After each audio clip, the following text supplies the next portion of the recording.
Oke, assalamualaikum warahmatullahi wabarakatuh. Salam sejahtera bagi kita semua. Oke, kita teruskan materi kita teman-teman ya. Jadi pada sesuai dengan rancangan pertemuan kita, pada kesempatan kali ini kita akan membahas mengenai yang namanya tipe data. Nah, secara garis besar kita akan membahas tipe data itu adalah sebagai penanda ya, penanda bagaimana data itu dapat disimpan dan dapat diproses nantinya. Kemudian kita juga akan mengenal yang namanya tipe data primitif. Nah, apa-apa saja tipe data primitif itu nanti kita akan membahasnya.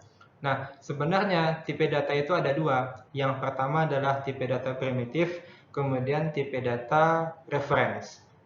Nah, jadi kurang lebih seperti itu pembahasan kita pada kesempatan kali ini. Kita mengenal tipe data, kemudian tipe data primitif, yang ketiga adalah penggunaannya bagaimana, kemudian yang keempat itu adalah implementasinya. Nah, jadi seperti itu ya teman-teman ya. Nah, ini adalah review apa yang telah kita pelajari pada dua pertemuan sebelumnya. Jadi misalkan kemarin itu kita jelaskan bahwa kata kunci ketika kita membuatkan sebuah sistem informasi ataupun aplikasi, syaratnya adalah kita ketahui dulu bagaimana masalahnya. Nah, dari masalah itu kita dapat menurunkannya ke dalam sebuah rancangan. Rancangan itu dapat berupa flowchart, dapat berupa algoritma, atau dapat berupa pseudocode. Nah, bagi saya pribadi, yang paling gampang untuk merancang itu adalah dengan menggunakan flowchart. Nah, pseudocode itu nanti kita gunakan sebagai bahasa umum dalam mengembangkan programnya. Ingat ya, pseudocode itu bukan merupakan bahasa pemrograman, tetapi merupakan bahasa umumnya saja, bahasa umum pemrograman. Dia tidak terikat dengan bahasa pemrograman apapun. Oke, seperti itu. Nah, kemarin ketika kelas teori kemarin itu kan kita coba-coba juga ya teman-teman ya, bahwa kalau algoritma itu bisa saja interpretasinya berbeda, tetapi sesungguhnya maknanya sama. Nah, makanya kenapa flowchart yang menjadi rancangan terbaik kita saat ini. Nah, seperti itu. Nah, misalkan kita memiliki masalah yaitu bagaimana mengembangkan sebuah sistem informasi parkir mall PCR. Nah, jadi misalkan kita membahas mengenai sistem informasi ini, ya, sistem informasi parkir mall PCR.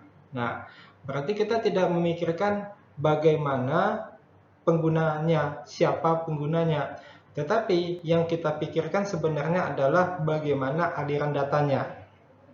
Ya, bagaimana aliran datanya, bagaimana informasi datanya.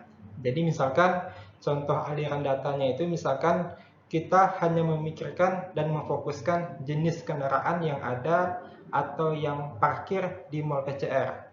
Misalkan ada roda 2 atau roda 4. Itu kan, tentu kita mesti membedakannya nih. Perlakuan untuk parkir roda 2 tentu berbeda untuk parkir yang roda 4. Oke. Kemudian yang kita pikirkan lagi adalah bagaimana mekanisme dari pembayarannya. Otomatis kita memiliki data mengenai berapa lama kendaraan tersebut parkir di mall PCR. Nah, seperti itu kan. Nah, jadi dua hal itulah yang menjadi dua hal. Yang pertama adalah jenis kendaraan, yang kedua adalah lama parkirnya yang menjadi data krusial kita. Oke, nah kemudian misalkan nih aplikasi registrasi rumah sakit. Misalkan kita diminta untuk membuatkan sebuah aplikasi registrasi rumah sakit. Setelah kita analisa masalahnya, kemudian kita coba merancang masalahnya ke dalam bentuk flowchart, maka kita dapat menganalisis nih apa informasi data yang mungkin dapat kita lakukan. Nah, bisa saja kita melakukan registrasi ya. Misalkan bisa saja kita memikirkan bagaimana perlakuan data untuk pegawai PCR ataupun non PCR. Tentu perlakuannya berbeda gitu kan. Bagaimana perlakuannya untuk anak-anak ataupun orang dewasa dan seterusnya. Nah, itu bergantung bagaimana masalah yang kita hadapi dan bagaimana masalah tersebut kita petakan ke dalam flowchart kita. Oke, nah kurang lebih seperti itu. Nah, jadi tadi sudah saya sudah saya singgung sedikit mengenai yang namanya informasi data atau metadata. Jadi ada kata kuncinya di sini yaitu informasi data. Informasi data itu menjelaskan 3 hal. Yang pertama adalah tipe data, yang kedua adalah variabel, yang ketiga adalah nilai. Nah, jadi yang pertama kita membahas mengenai variabel. Nah, kemarin saat kita di pertemuan tentang identifier, ya, saat membahas mengenai identifier, kita ada mengenal yang namanya variabel, ya, di kelas praktikum. Nah, jadi kita telah mengenal yang namanya identifier. Identifier bisa saja digunakan pada project, kemudian bisa saja digunakan pada package, bisa saja kita gunakan pada kelas, dan bisa saja kita gunakan pada variabel. Nah, variabel disinilah yang dikatakan sebagai sebuah datanya. Ya, variabel disinilah yang kita katakan sebagai sebuah datanya. Nah, begitu kita memiliki variabel, ya, otomatis kita perlu memikirkan bagaimana bentuk data itu disimpan. Nah, sebenarnya urutannya setelah kita memikirkan variabel, langkah selanjutnya adalah kita memiliki visi bagaimana nilai untuk variabel tersebut. Misalkan kita memiliki variabel yaitu nama. Nilainya adalah Satria. Berarti bayangan kita variabel nama itu menyimpan sekumpulan dari karakter yaitu S, A, T, R, I, dan A. Gitu kan? Berarti kita memikirkan seperti itu, ya. Atau misalkan kita memiliki variabel misalkan panjang. Nah, kita memiliki nilai yaitu 5. Berarti 5 adalah sebuah nilai yang akan disimpan ke dalam variabel. Nah, setelah kita memikirkan nilai, langkah selanjutnya adalah kita buatkan dan kita tentukan kira-kira apa tipe data yang tepat kita gunakan. Nah, jadi urutannya adalah tentukanlah variabelnya dulu, kita pikirkan apa nilainya, kemudian tentukanlah tipe datanya. Nah, kurang lebih seperti itu urutannya. Ya, gitu ya teman-teman ya. Jadi kita pikirkan variabelnya apa, kemudian bagaimana nilainya. Setelah itu kita tetapkan bagaimana tipe data yang akan kita gunakan. Nah, ini mengenai informasi tentang data. Oke, nah kalau ada pertanyaan silakan nanti dibuatkan di komennya ya teman-teman ya. Nah, kita teruskan. Nah, jadi gini, ada contohnya di sini yaitu tentukanlah tipe data, variabel, dan nilai. Ini sesuai dengan penjelasan kita sebelumnya. Informasi data atau metadata, ada variabel, ada nilai, ada tipe data. Yang mana dia? Jadi misalkan contoh yang pertama, yaitu string nama Budi. Jadi nama adalah nama variabelnya, Budi adalah nilainya, kemudian kita pikirkan, oh berarti nilainya itu berupa sekumpulan karakter atau huruf. Berarti tipe data yang akan kita gunakan adalah tipe data untuk mengolah tekstual ini.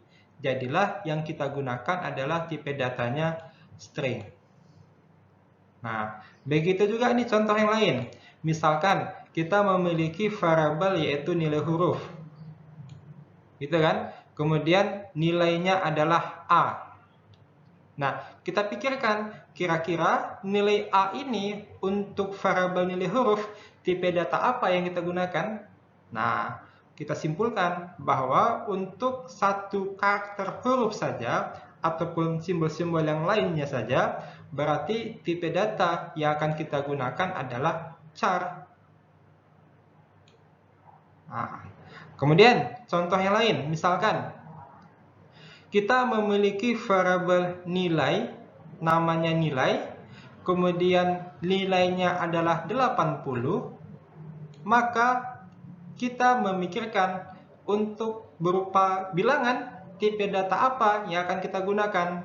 Nah, kita dapat menyimpulkannya bahwa untuk nilai berupa bilangan ini berarti tipe data yang mungkin kita gunakan adalah tipe data untuk bilangan, yaitu integer. Nah, kurang lebih seperti itulah kita membacanya. Jadi kita memikirkan variabel, kemudian kita pikirkan nih nilai variabel itu apa. Nah, setelah kita pikirkan nilai variabelnya itu apa, barulah kita dapat menetapkan tipe datanya. Nah, jadi tipe data itu gunanya adalah bagaimana nilai itu dapat kita simpan dan dapat kita proses. Nah, jadi seperti itu. Jadi untuk yang ini, yang hasil 90,7, kemudian cek sama dengan true, bisa ya teman-teman ya. Supaya tidak menanggung, saya jelaskan juga lah ini ya. Jadi misalkan kalau yang ini, misalkan kita memiliki sebuah variabel namanya adalah hasil. Oke, nilainya adalah 90,7. Berarti kita memiliki bayangan ya, bahwa untuk nilai variabel tersebut adalah 90,7. Nah, berarti ini bilangan ya. Untuk tipe data bilangan itu ada dua, bisa bilangan bulat atau bilangan desimal. Kalau bilangan bulat itu pastinya integer. Nah, kalau bilangan koma berarti pilihannya kalau tidak double atau float. Kita simpulkan bisa kita gunakan double, bisa kita gunakan float. Nah, di sini yang saya gunakan adalah double. Seperti itu. Nah, ini kok true, Pak? Nah, ini kok true, Pak? Tipe data apa true ini, Pak ya? Jadi begini teman-teman. Misalkan saya memiliki sebuah variabel namanya adalah cek. Nah, saya memiliki sebuah variabel namanya adalah cek. Kemudian variabel cek ini menyimpan kondisi true atau false. Perhatikan, kalau dia string itu ciri khasnya ada tanda petik 2. Kalau dia char, ciri khasnya dia ada petik 1. Lah ini kok tidak ada petik 2, tidak ada petik 2 dan tidak ada petik 1 dan tulisannya adalah true. Ini tipe data apa ini ya? Nah, kan begitu kan? Nah, jadi kita dapat menyimpulkan seperti ini teman-teman, bahwa ada sebuah tipe data yaitu boolean yang gunanya untuk menyimpan hasil dari kondisi true atau false. Nah, jadi true ini adalah hasil atau nilai ya, nilai untuk cek, untuk variabel cek yang bernilai true atau false. Maka tipe data yang kita gunakan adalah boolean. Oke, gampang nih teman-teman ya, gampang ya. Tidak ada yang susah di sini. Oke, kita teruskan. Nah, ini yang saya katakan tadi di sini. Jadi kita mengenal ada dua jenis tipe data. Ya, kita mengenal ada dua buah jenis tipe data. Yang pertama adalah tipe data primitif. Nah, tipe data primitif itu adalah tipe data yang kita gunakan saat kita melakukan deklarasi data kita. Jadi, informasi data itu mesti kita lakukan yang namanya deklarasi. Nah, informasi data ingat tadi mesti ada tipe data, variabel, dan nilai. Gitu kan? Nah, jadi tipe data itu tipe data primitif itu adalah mesti kita lakukan mekanisme deklarasi di dalamnya. Oke? Nah, yang kedua ada tipe data reference. Nah, tipe data reference ini adalah tipe data yang kita buat sendiri. Nah, nanti ini tipe data reference ini itu biasanya menggunakan tanda titik, dot reference namanya. Nah, tipe data reference nanti akan banyak kita gunakan begitu kita membahas mengenai konsep pemrograman berorientasi objek.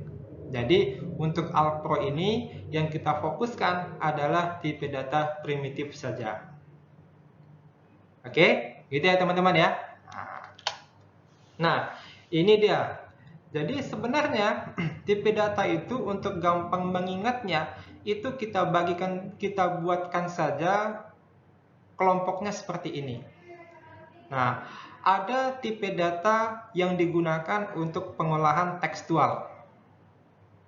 Oke, ada tipe data yang digunakan untuk pengolahan bilangan atau numerik. Nah, kemudian ada tipe data yang digunakan untuk pengolahan fungsi logikal, yaitu boolean. Nah, gampangnya seperti ini, tolong disimak teman-teman. Jadi, untuk tekstual itu adalah tipe data yang digunakan untuk mengolah teks. Nah, kalau teks itu berarti kumpulan dari beberapa huruf ya. Nah, ciri khasnya adalah kita tambahkan di sini misalkan tanda petik 2. Misalkan di sini saya buatkan namanya dana. Nah, oke, misalkan namanya adalah dana. Berarti kalau kita menggunakan tekstual, ya kita gunakan tekstual dan tipe datanya string, berarti kita perlu menambahkan yang namanya tanda petik 2. Oke, atau misalkan saya hanya menampilkan misalkan nilai huruf A. Gitu kan? Menampilkan nilai huruf A. Berarti saya hanya memiliki satu karakter huruf saja. Maka tipe data yang saya gunakan adalah char. Nah, ini bedanya. Yang ini, salah saya. Salah ya. Nah. Oke. Yang ini kita gunakan tipe data string, yang ini kita gunakan tipe data char. Bedanya jelas ya. Kalau string berarti kumpulan dari beberapa huruf. Dan ciri khasnya kita tambahkan dengan tanda petik. Nah, kalau char dia hanya satu huruf saja atau satu karakter saja. Ciri khasnya hanya memiliki satu tanda petik saja. Nah, kurang lebih seperti itu. Oke, nah sekarang begini, kita teruskan. Ada tipe data yang namanya tipe data untuk bilangan atau numerik. Nah, ini lebih gampang lagi nih, dan paling banyak kita gunakan. Jadi, untuk bilangan ini kita kelompokkan menjadi 2. Yang pertama, untuk bilangan bulat bisa kita gunakan tipe data long integer dan integer. Oke, untuk mengolah bilangan bulat dapat kita gunakan tipe datanya long integer dan integer. Contoh bilangan bulat itu apa? Misalkan 10, 7, 8. Nah, itu adalah contoh dari bilangan bulat. Nah, sekarang lawan dari bilangan bulat adalah bilangan koma atau bilangan desimal. Nah, tipe data yang mungkin kita gunakan adalah double dan float. Nah, ingat, kalau tipe data bilangan bulat bisa kita gunakan long integer ataupun integer. Tetapi yang paling banyak kita gunakan itu adalah integer. Nah, sedangkan untuk bilangan desimal atau bilangan koma itu banyak kita gunakan akan kita gunakan tipe datanya yaitu double ataupun float seperti ini. Nah, perbedaan double sama float ini adalah panjang datanya saja. Panjang data float itu lebih panjang dibandingkan dengan double. Tetapi ukuran datanya itu lebih besar double dibandingkan dengan float.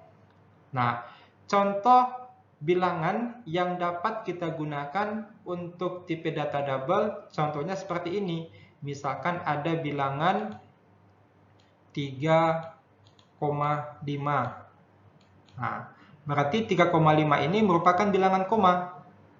Ya, 3,5 ini adalah bilangan koma atau bilangan desimal. Maka tipe data yang bisa kita gunakan adalah tipe data double ataupun float. Nah, kemudian misalkan nih, ada misalkan 3A. Nah, A ini berarti basis bilangannya 2 pangkat 16 A ya. Nah, sedangkan 3 adalah bilangan bulatnya. Nah, kalau seperti ini berarti yang akan kita gunakan tipe datanya adalah tipe data float. Nah, nanti akan kita temui nih, kapan saatnya kita menggunakan double atau kapan saatnya kita menggunakan float. Nah, kalau pengalaman saya pribadi, itu paling banyak kita gunakan adalah double saja. Nah, float itu misalkan apabila kita membutuhkan perhitungan yang membutuhkan hasil yang lebih kompleks. Misalkan untuk komputasi gitu ya, maka kita gunakan tipe data float. Tapi tidak masalah. Kita gunakan double, kita gunakan float, itu sama-sama untuk mengolah bilangan desimal atau bilangan koma. Oke, nah kemudian ada tipe data yang namanya di sini tipe data logikal. Ya, tipe data logikal, yaitu tipe data boolean. Nah, seperti yang saya jelaskan sebelumnya, hasil tipe data boolean ini ada dua, bisa bernilai true, bisa bernilai false.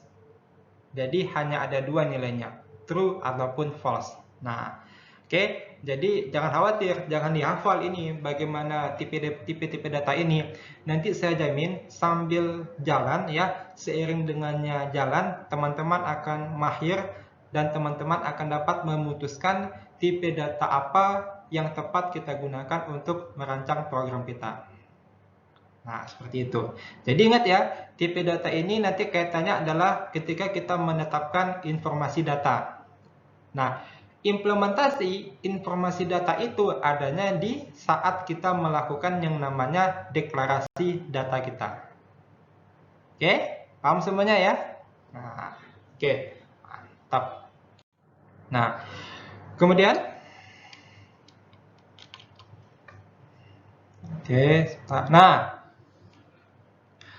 kita ada yang namanya mengubah tipe data. Nah, kita ada namanya mengubah tipe data. Jadi, misalkan casting. Nah, casting ini kita dapat mengubah tipe data misalkan dari char ya, dari char ke numerik.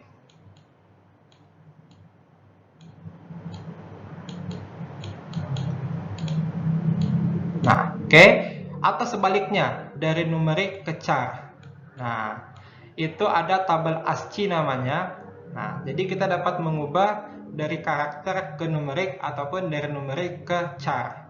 Atau kita dapat melakukan casting ya, atau kita dapat melakukan casting dari tipe data rendah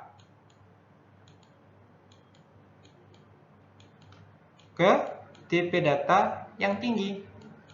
Nah, rendah tinggi ini maksudnya apa, Pak? Nah, rendah tinggi ini maksudnya adalah panjang dari tipe datanya.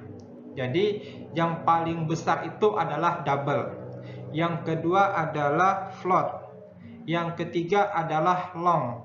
Yang keempat adalah integer. Yang kelima adalah short. Yang keenam adalah byte. Berarti byte itulah panjang data yang paling kecil. Sedangkan yang paling besar atau yang paling tinggi adalah double. Nah, kita dapat melakukan proses casting seperti itu. Atau kita dapat menurunkannya dari tipe data yang memiliki panjangnya besar ke rendah. Nah, itulah fungsi dari casting. Nanti akan kita temui ya nanti akan kita temui bagaimana casting itu kita lakukan. Nah, oke, itu semuanya ya. Nah, kemudian mengubah tipe data, yaitu konversi. Itu bagaimana ceritanya tuh Pak? Jadi gini, misalkan kita membuatkan sebuah program yang ada kotak dialog seperti ini. Nah, kita akan membuatkan ini nantinya. Ya, ada sebuah program kita buatkan kotak dialog.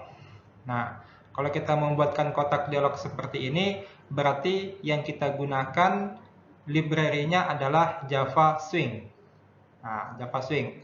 Nah, apapun yang masuk ke dalam kotak dialog itu pasti akan dianggap sebagai tipe data string. Misalkan nama akan dianggapnya sebagai string. Nah, misalkan lagi usia akan dianggapnya sebagai string. Bilangan pun akan dianggapnya sebagai sebuah string. Nah, efeknya apabila kita menggunakan bilangan ke dalam kotak dialog, maka bilangan tersebut tidak dapat kita proses. Nah, bilangan tersebut tidak dapat kita proses. Nah, solusinya adalah kita lakukan konversi dari string, ya, dari string ke bentuk bilangan. Nah, dari string ke bentuk bilangan. Nah, oke, jangan khawatir, nanti akan kita cobakan, ya. Nanti akan kita cobakan bagaimana proses konversi itu sendiri. Nah, apabila telah kita lakukan proses konversi dari string ke bilangan, maka setiap bilangan yang masuk ke kotak dialog ini itu akan dapat kita proses. Nah, jadi ini dia bagaimana caranya kita mengubah tipe data. Ada caranya menggunakan casting, ada caranya kita menggunakan konversi. Oke, bisa semuanya ya. Nah, mudah-mudahan masih mengikuti teman-teman. Nah, di sini ada latihan ya. Di sini ada latihan. Nanti silahkan tuliskan jawabannya ya. Silahkan dituliskan jawabannya. Misalkan begini nih, tentukanlah tipe data untuk variabel dan nilai berikut. Nah, misalkan saya memiliki sebuah variabel prodi. Ya, sebuah variabel prodi. Value-nya atau nilainya adalah SI. Ya, SI. Nah, tuliskan tipe data apa yang tepat kita gunakan untuk variabel prodi ini. Nah, oke, tentukanlah variabel apa yang tepat kita gunakan untuk variabel prodi ini. Nah, silakan teman-teman coba jawab ya. Hati-hati di sini. Ada jebakan di sini ya. Nah, ada jebakan di sini. Mudah-mudahan teman-teman di sini pada sadar bahwa di sini nih ada jebakan. Nah, yang mana jebakannya ya? Nah, silakan nanti teman-teman jawab pertanyaan tersebut. Oke, nah harapan saya nanti teman-teman coba tulis jawabannya, kemudian kita diskusikan. Oke, nah ini latihan kita yang pertama. Nah, yang kedua, nah dengan menggunakan tipe data yang ada pada Java, nah, buatlah program. Misalkan begini, diketahui namanya, ini maksudnya adalah buatkanlah deklarasi maksudnya di sini ya. Nah, kita asumsikan buatkanlah deklarasi. Silakan dicoret-coret saja. Nanti implementasi programnya kita cobakan di saat melaksanakan praktikum. Nah, misalkan begini. Diketahui ada namanya Budi Anduk, tahun masuk PCR 2011, prodinya adalah SI. Apabila tahun saat ini 2014, sudah berapa tahun di PCR? Nah, output yang diharapkan munculkan nama, tahun, prodi, dan lama di PCR. Nah, jadi di sini kita fokusnya adalah menetapkan tipe datanya saja, ya. Nah, dosalah dirancang flowchart-nya, nanti ada masanya, ada kesempatannya kita merancang merancang flowchart untuk menyelesaikan masalah. Nah, jadi misalkan untuk nama, tipe data apa yang akan kita gunakan? Untuk tahun, tipe data apa yang akan kita gunakan? Untuk prodi, tipe data apa yang akan kita gunakan? Dan lama di PCR, tipe data apa yang akan kita gunakan? Silakan teman-teman tuliskan jawabannya. Oke, nah kemudian ini menentukan luas segitiga.